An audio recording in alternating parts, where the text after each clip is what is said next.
Good morning, everybody. Welcome to the Secret Sauce series brought to you by our friends at Fistful of Talent and at outmatch.com, our good friends who help us with talent assessment and development. I've got Kris Dunn on the line this morning. Kris, how are you? I'm doing great, RJ. How are you? I'm fantastic. Absolutely fantastic. Kris is a fellow St. Louis Cardinals fan and the head honcho at Fistful of Talent. He's also the CHRO at Kinetix, company down in the Southeast. We're going to talk a little bit more about that in just a second.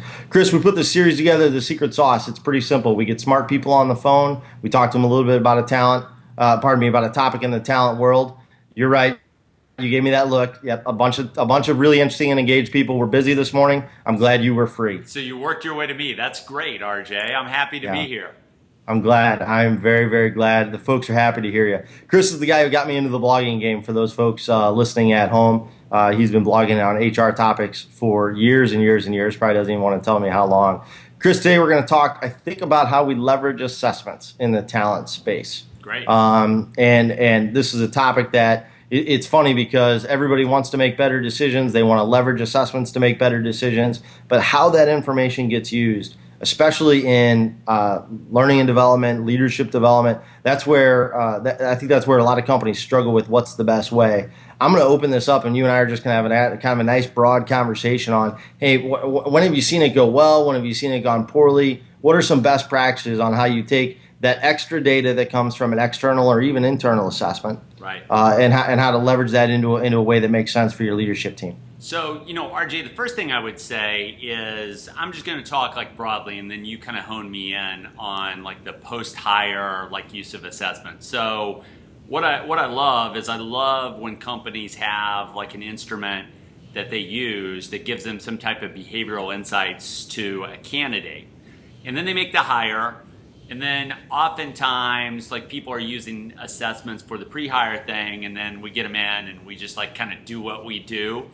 And we forget about all that behavioral stuff that we had. So I think the first question is, if you use a pre-hire assessment, can you also use it for post-hire? And probably most importantly, do your managers actually have those behavioral assessments or whatever assessment platform you're using like in their hands, right? Do your managers who are onboarding those employees and kind of trying to get them up to speed, get them to proficiency in the first 90 days, do they actually have those in their hands?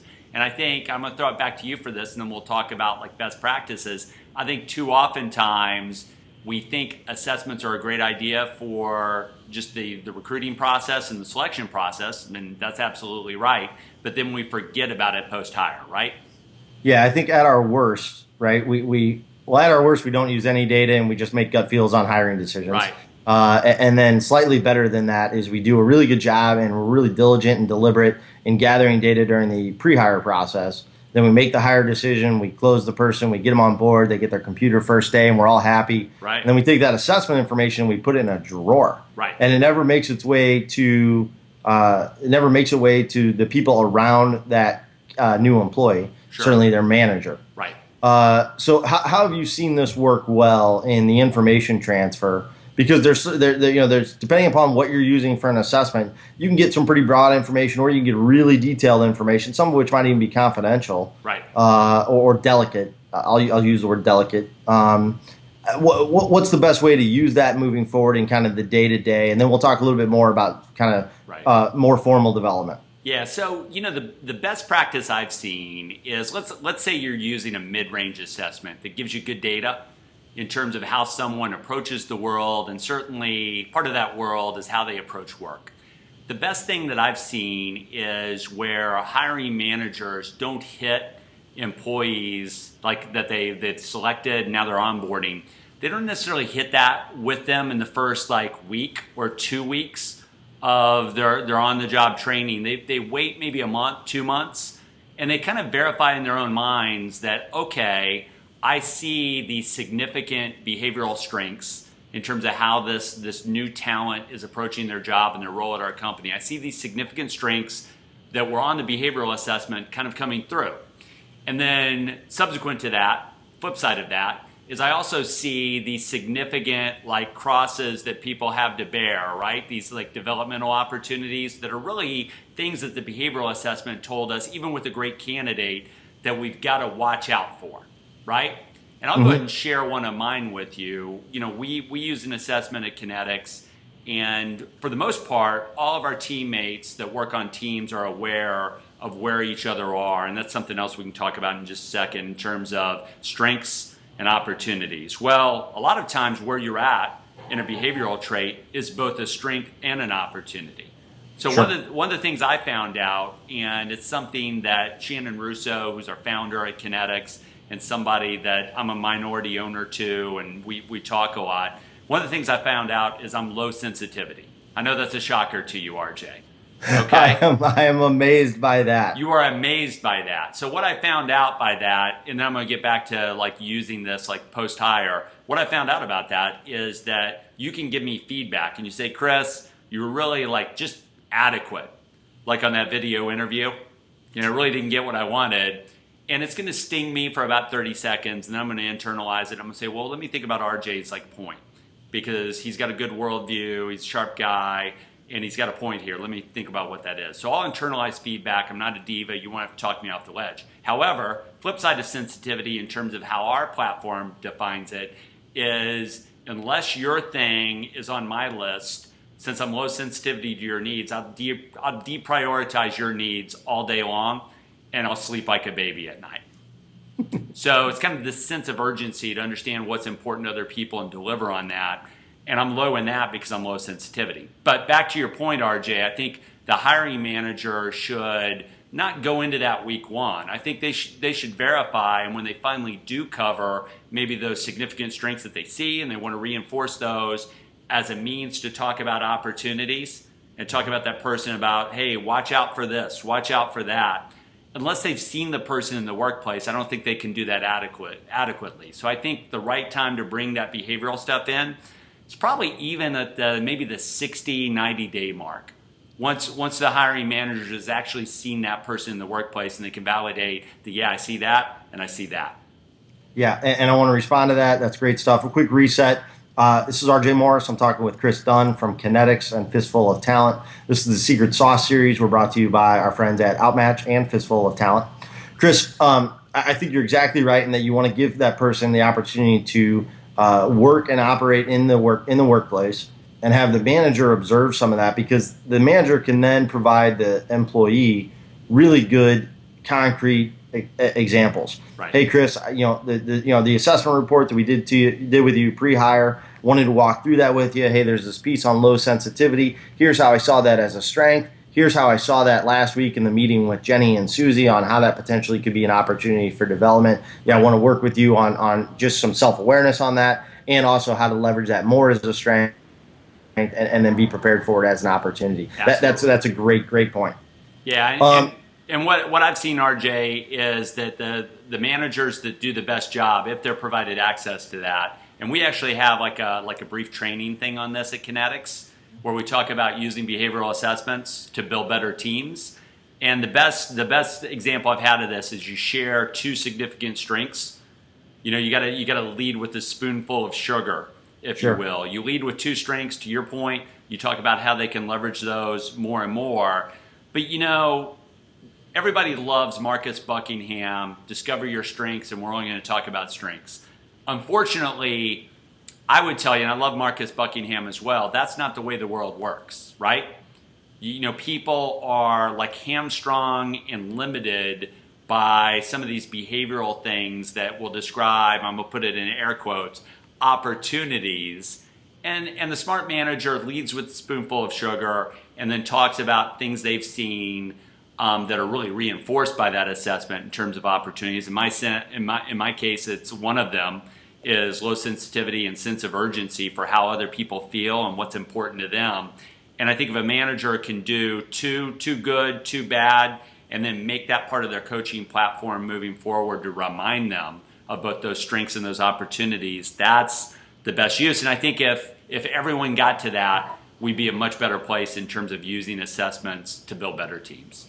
Yeah, and the nice thing here, especially for that either new manager or that manager who lacks a little bit of self confidence, is it gives them a platform to start the conversation. Hey, I want to sit down and talk with you about your performance. Here's the assessment report. I'm going to use that to just kind of talk through some things that Right. I saw, and it helps it helps the strong manager. But where I've seen it really work well is it gives that little nervous man that new nervous manager Right. or the manager who might have to have a really tough conversation about a potential developmental area. Right. It gives them a launching point. It gives them a starting point.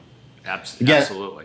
talking with Kris Dunn for the Secret Sauce series brought to you by our friends at Outmatch and Fistful of Talent. Kris, I want to talk real quickly about how you've seen assessment reports or pardon me, assessment information get leveraged as part of leadership development, either as part of a formal class or as part of a one-on-one experience where we're talking about a potential somebody who's possibly a high potential or a high performer that we want to turn into something else. How have you seen assessment data get leveraged really well in that space? Well, I think for me, it's something similar. I think some of the competencies can be different and they can be more leadership driven, based on the assessment you're going to use. I think if you go into the high potential area, you've already got a super positive. If you're having a conversation with someone, you've already got a super positive event, meaning that they've been included in a hypo program. So I'm assuming that you've communicated that to them.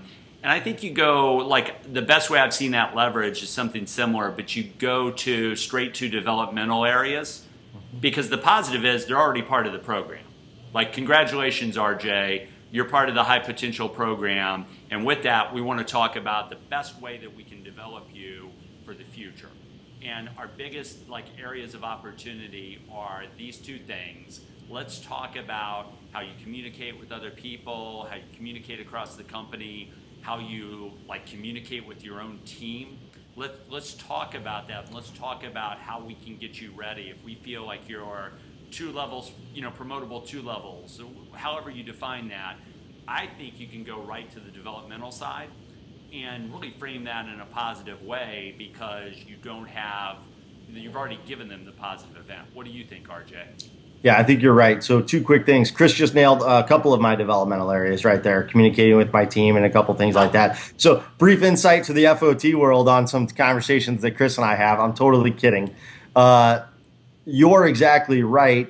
And the piece that I want to add on, Kris, is those high potentials are dying for that information. They don't want to hear how great they are. They don't want to hear just keep doing what you're doing. They are absolutely thirsty for good developmental information. And so once again, this is another data point. They've got their manager observations. They've got their kind of relationship with their manager's manager. They know they're pretty good with their peers. Their direct reports tell them good things. Now I've got this external piece of information that's new data for me as a high potential, and they are going to eat that up. And what the manager's role there, right, is to guide that conversation and again give some real life examples. Hey RJ, the assessment report says that sometimes you're a little bit overly direct. Here's why that's a strength. Here's where I saw it potentially as an opportunity. Right. Right. Where potentially you might have bumped into some people the wrong way. And high potentials will eat that information up. And it's why the assessment information is more data, different data than a lot of times they've seen before. And that's why it's a really valuable tool. And RJ, last thing I'll give you is that the best time I've seen with high potential programs to do that is when you give them a stretch opportunity and they're going into different audiences. That's where their ears are the most open, right? You can talk to them all day long about developmental opportunities, and that group is going to be more open, to your point, to that feedback than most. But when you give them a stretch level opportunity that takes them to different audiences at a higher level in the company, their ears become wide open. You've got a great opportunity, I think, to prepare them for what's required before they go into that stretch opportunity, be it a project, what have you, in your company, and then doing the ex post facto, looking at the game film, if you will, after that's done, and telling them how they did in that area of opportunity. So the best way I've done it is say, hey, you're going into the stretch thing, remember this, and then let's play it back after it's done. Nice job on the one, controlling that. Here's what I see on the second one. Think you can still do more. Let me tell you about that.